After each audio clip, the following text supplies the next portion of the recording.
अस्सलामुअलैकुम वरहमतुल्लाहि वबरकातुहू। दोस्तों, उम्मीद करता हूँ आप खैरियत से होंगे। मैं हूँ मोहम्मद मकसूद कासमी और आप देख रहे हैं बाग मदीना यूट्यूब चैनल। दोस्तों, आज यौम तासीस दारुल उलूम देवबंद है, तो क्यों ना मैं दारुल उलूम देवबंद की मुनासबत से आपको कुछ चीज़ें बतला दूँ। मैं आपसे गुजारिश करता हूँ कि लास्ट तक हमारे साथ इस वीडियो में बने रहें। इंशाअल्लाह बहुत सारी चीज़ें आज आपको पता चलने वाली हैं। चलिए दोस्तों, वीडियो को शुरू करता हूँ। उससे पहले आपसे छोटी सी गुजारिश है, अगर पहली बार चैनल पर आए हैं और आइंदा भी दारुल उलूम देवबंद के मुतालिक वीडियो हमारे चैनल के ऊपर देखना चाहते हैं तो हमारे चैनल को सब्सक्राइब भी कर लीजिए, मेहरबानी होगी। चलिए दोस्तों, मैं आप हज़रात को बतला देता हूँ। दारुल उलूम देवबंद आलम इस्लाम का मशहूर दीनी व इल्मी मरकज़ है। बर्र सगीर में इस्लाम की नशर व इशाअत का ये सबसे बड़ा इदारा और दीनी उलूम की तालीम का सबसे बड़ा सरचश्मा है। दारुल उलूम देवबंद से हर दौर में ऐसे बाकमाल फज़ला तैयार होकर निकले जिन्होंने वक्त की दीनी ज़रूरत के तकाज़ों के मुताबिक सही दीनी अक़ायद और उलूम दीनिया की नशर व इशाअत की गरा कदर खिदमत अंजाम दी है। यहाँ के फज़ला बर्र सगीर और बर्र सगीर के बाहर तकरीबन पूरी दुनिया में इल्मी व दीनी खिदमत अंजाम दे रहे हैं और हर जगह उनको मुमताज़ हैसियत से मुसलमानों की दीनी रहनुमाई का मकाम हासिल है। हकीकत यह है कि दारुल उलूम देवबंद 13वीं सदी हिजरी की एक अजीम दीनी, तालीमी और इस्लाही तहरीक थी जिसने इहयाए इस्लाम और तजदीद दीन का अज़ीमुश्शान कारनामा अंजाम दिया। ये वक्त की ऐसी ज़रूरत थी कि जिसकी अदम तकमील की सूरत में हिंदुस्तान के अंदर मुसलमानों के लिए वजूद व बका का मसला पेश आ जाता और शायद स्पेन की तरह मुसलमान बर्र सगीर की तारीख़ का एक किस्सा पारी ना बनकर रह जाते। लेकिन दारुल उलूम देवबंद की इस दीनी व इस्लाही तहरीक ने न सिर्फ हिंदुस्तान को दूसरा स्पेन बनने से बचा लिया, बल्कि इसकी कोशिशों से हिंदुस्तान में काल अल्लाह व काल रसूल वो जमजमे छिड़े की कदीम इस्लामी मराकिज़ का समा बन गया और हिंदुस्तान में इस्लामी उलूम व मारिफ का ऐसा चर्चा हुआ कि पूरी मुस्लिम दुनिया में इसकी गूंज सुनाई दी। दारुल उलूम देवबंद ने हिंदुस्तान में न सिर्फ दीनी उलूम और इस्लामी कदरों की बका व तहफ़्फ़ुज़ के ज़बरदस्त असबाब फराहम किए, बल्कि इसने 13वीं सदी हिजरी के अवाखिर से मिल्लत इस्लामिया हिंद की दीनी, मुआशरती और सियासी ज़िंदगी पर और तनीजा खेज़ असरात डाले हैं।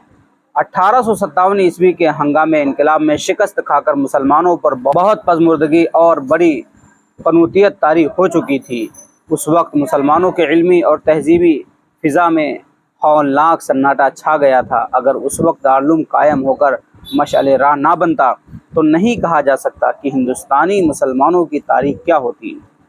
तकरीबन गुज़िश्ता 1.5 सदी से दारुल उलूम देवबंद न सिर्फ बर्र सगीर बल्कि तमाम दुनियाए इस्लाम में मुसलमानों की दीनी तालीम के लिए एक बेनज़ीर दरसगाह समझी जाती रही है। जामिया अज़हर मिस्र के अलावा इस्लामी और दीनी उलूम व फ़नून का कोई इदारा ऐसा नहीं है जो अपनी क़दामत, मरजियत और मरकज़ियत और तलबा की कसरत के लिहाज से इतनी अहमियत रखता हो। दारुल उलूम देवबंद को दुनिया इस्लाम में हासिल है।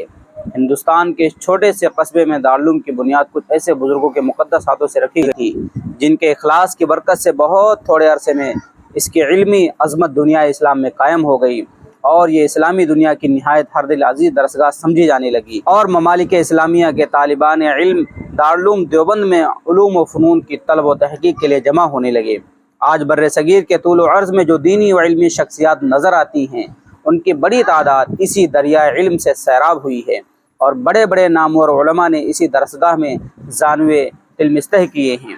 ये हकीकत है कि इल्मी खिदमत की गरामाईगी, दीनी व इस्लाही तहरीक की वसाअत और इहयाए इस्लाम की मरकज़ियत के एतबार से न सिर्फ बर्र सगीर बल्कि दूसरे इस्लामी ममालिक में भी कोई तालीमगाह ऐसी नहीं है जिसने मिल्लत इस्लामिया की इतनी वक़ी और अहम दीनी व इल्मी, समाजी व सियासी और तबलीगी व इस्लाही खिदमत अंजाम दी हो।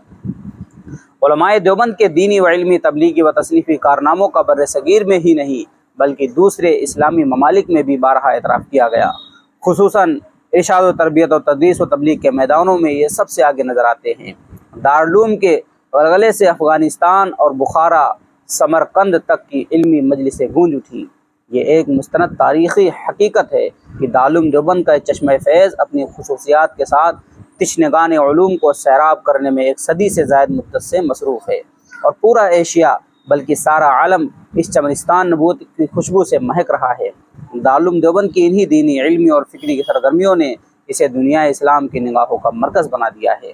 दारुल उलूम देवबंद के वजूद पर बर्र सगीर के मुसलमान जिस कदर भी फ़ख्र व मसरत का इजहार करें اس کے درست اور حق بجانب ہونے میں کوئی تعامل نہیں کیا جا سکتا، اور دارالعلوم کی تاریخ عہد حاضر میں مسلمانوں کی تاریخ کا روشن باب ہے۔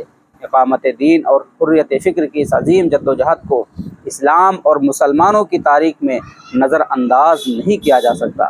دارالعلوم دیوبند کی تاریخ کا اگر بنظر غیر مطالعہ کیا جائے تو یہ حقیقت صاف نظر آتی ہے کہ یہ قدیم طرز کی صرف ایک درسگاہ نہیں ہے، بلکہ در حقیقت احیاء اسلام اور قیام ملت کی ایک عظیم الشان تحریک ہے۔ دیوبند کی سرزمین پر اسی دینی درسگاہ کا قیام اور اس کا استحکام بر صغیر کے مسلمانوں کی ایک متحدہ سعی و کوشش کا نتیجہ ہے۔ دین کی خدمت، اسلام کی تائید، اسلامی علوم و فنون کا احیاء اور ان کی نشر و اشاعت، علم کے شائق طلباء کی دستگیری دارالعلوم دیوبند کے مخصوص اور محترم شان کارنامے ہیں۔ دارالعلوم دیوبند تقریباً 150 سال سے سلف صالحین کے مسلک کے مطابق مسلمانوں کی صحیح علمی اور عرفانی تربیت اور رہنمائی کر رہا ہے۔ زوال بغداد کے بعد جس طرح قاہرہ اسلامی علوم و فنون کا مرکز بنا، ٹھیک اسی طرح دہلی کے زوال کے بعد علمی مرکزیت دیوبند کے حصے میں آئی اور بڑی بڑی نامور شخصیتیں اس درسگاہ سے اٹھی۔ بے شمار علماء و فضلاء نے اس کی آغوش میں تربیت و پرورش پائی۔ یہاں سے ہزاروں علماء و مشائخ، محدثین و فقہا، مصنفین اور دوسرے علم و فن کے ماہرین پیدا ہوئے اور آسمان علم و عمل کے آفتاب و مہتاب بنے، جنہوں نے مختلف انداز سے دین کی خدمت انجام دی ہے اور آج بھی اس بر صغیر کے گوشے گوشے میں انجام دے رہے ہیں۔ دارالعلوم دیوبند کی تاریخ اسلام کی تاریخ میں ایک عہد آفری دور کا تاریخی باب ہے۔ مختصر ہے کہ علوم و فنون کا یہ بحر زخار تشنگان علم کی بہت بڑی تعداد کو اب تک سیراب کر چکا ہے، جنہوں نے نسیم بہار بن کر اس کی علمی خوشبو کو چہار دانگ عالم میں پھیلا دیا ہے۔ دارالعلوم دیوبند کے فیض یافتگان ایک ایسے گھنے درخت کے مشابہ ہیں جس کی سر سبز و شاداب شاخوں اور پتوں کا شمار کرنا آسان نہیں ہے۔ دارالعلوم دیوبند اپنے یوم تاسیس سے شریعت و طریقت دونوں کا مرکز رہا ہے۔ آسمان شریعت و طریقت اور علم و عمل کے جتنے بھی ماہ و انجم اس وقت بر صغیر میں چمک رہے ہیں، ان میں سے بیشتر اسی شمس بازیگہ کی روشنی سے منور ہیں اور اسی سرچشمے علم و عرفان سے سیراب ہو کر نکلے ہیں۔ ہر شخص جانتا ہے کہ بر صغیر کے اکثر و بیشتر بڑے بڑے علماء نے اسی درسگاہ میں ذانویت علم کیا ہے، اور بہت سے ایشیائی ملکوں میں دارالعلوم دیوبند کے پڑھے ہوئے لوگ موجود ہیں جنہوں نے بر صغیر اور اس کے باہر بہت سے ملکوں میں کتاب و سنت کے چراغ روشن کیے ہیں اور بے شمار انسانوں نے ان کے ذریعے رشد و ہدایت کا فیض پایا ہے۔